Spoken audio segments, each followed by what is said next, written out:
GPU.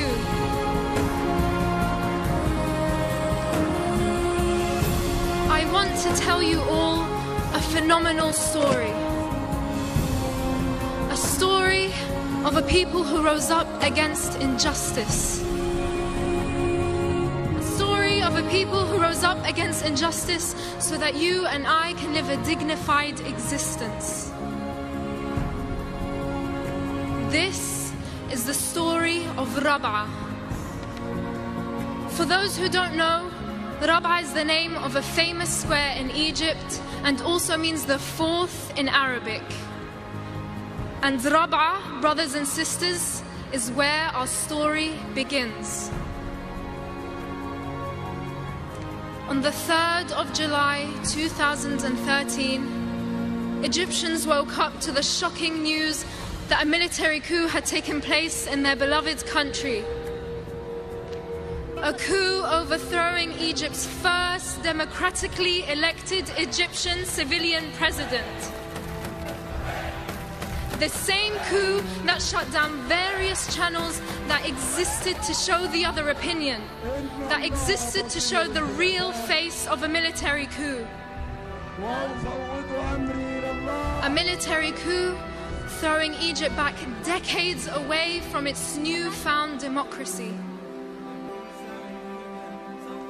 And this is where the heroes of our story come in. Egyptians from all walks of life risked their lives and decided that enough was enough. They gathered peacefully in the Rab'a Square and in all the cities and squares of Egypt for over 48 days. Why? Because they believed in freedom, they believed in democracy, and they believed in justice. Rab'a was a spectacular example of peace and unity. I want you to imagine doctors, sheikhs, students, women, men and children just like you and I protesting every day under the blistering Egyptian sun.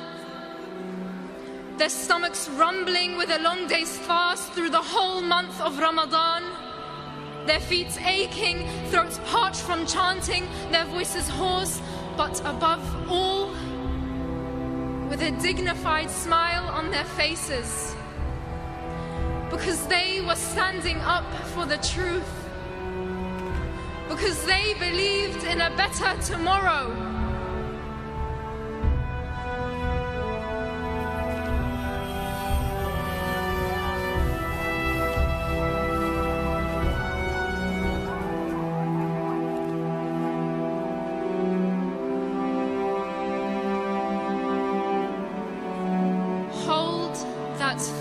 Into your mind. Remember the children's faces smiling as they're holding up placards saying, "Remember me." Remember the scenes of the protesters praying all night and chanting all morning. Keep that image of Rab'a in your minds as I move you on to another fateful date. The 14th of August 2013. Here, our story takes a sharp and distressing turn. That day, Egypt witnessed the worst state-led massacre in its history. We're talking about women, men and children being killed in cold blood. We're talking about over 2,600 people being killed for no charge and no crime, except that they dared come out and call for freedom and democracy in their own country. It was a day that marked the complete massacre and annihilation of any form of freedom and democracy in Egypt and any of its supporters. It was a day where bodies, tents, makeshift hospitals, and even the local mosque were burnt and torched down. It was a day where bulldozers closed off exits of Rabaa and all the cities and squares of Egypt. It was a day where the military forces and the police fired tear gas and live bullets into the crowd, not sparing anyone, young or old, woman or man.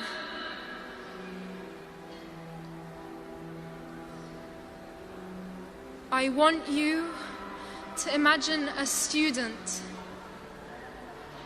who always came first in their class, who always kept Egypt's minds in their future, waking up for another day of protest, kissing their parents, brothers and sisters goodbye, not knowing it would be for the very last time.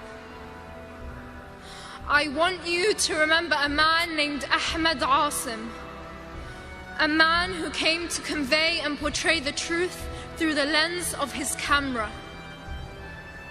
The camera that filmed his own death. I want you to feel the despair his family had felt, to replay and replay and replay his last video, wondering and asking why and what he'd done to be killed. I want you to feel the pain of the oldest grandfather who slept on Egypt's tarmac and used the pavement as his pillow, standing up to protest. Why? Because he wouldn't let his children and grandchildren live through the 60 years of oppression, humiliation and injustice he had to live through. I want you to know of the mother who came to protest together with her 17-year-old daughter. That day, she only left with her daughter's body. She was shot not once, not twice, but 3 times. These are not just numbers. We are not just numbers.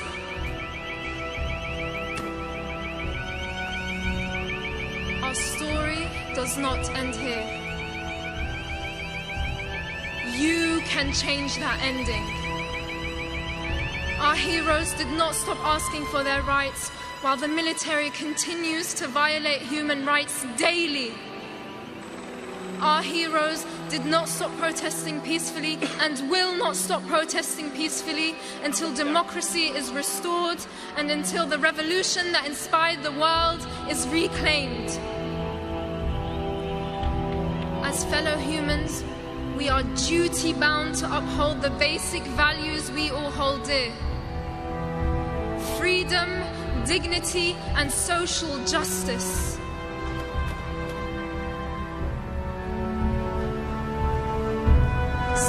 I urge you to write to your local MPs, attend demonstrations, and raise awareness in your schools and universities. Speaking out for truth and justice is not a choice. It is an obligation and a responsibility amongst each and every one of us. Because today here at GPU and the rest of the world, we are all Rabaa. Thank you.